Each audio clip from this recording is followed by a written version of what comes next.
अस्सलाम वालेकुम। हमारे चैनल को सब्सक्राइब करें। टोटके वो जो छा जाएं हर तरफ।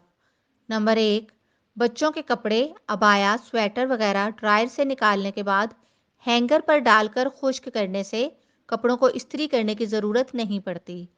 नंबर 2, गर्मियों में कपड़े धोने के बाद धूप में सुखाने की बजाय छांव में सुखाने से कपड़ों का रंग खराब नहीं होता। नंबर 3, अगर दूध फट जाए तो अफ़सोस ना करें, फटे हुए दूध से खोया बना लें और उस वक़्त इस्तेमाल करें जब कोई मीठा बनाना हो। नंबर 4, बचे हुए सालन, दाल वगैरह को आटे में डालकर आटा गूँध लें। पराठे मज़ेदार बनेंगे। अब आप इसमें प्याज और हरी मिर्च भी डाल सकते हैं। नंबर 5, दूध को उबाला दिलवाकर रात को फ्रिज में रखकर सुबह इसकी बलाई उतार लें, क्योंकि दूध चिकना हो जाता है और ये बलाई आटा गूंदने में भी इस्तेमाल हो सकती है।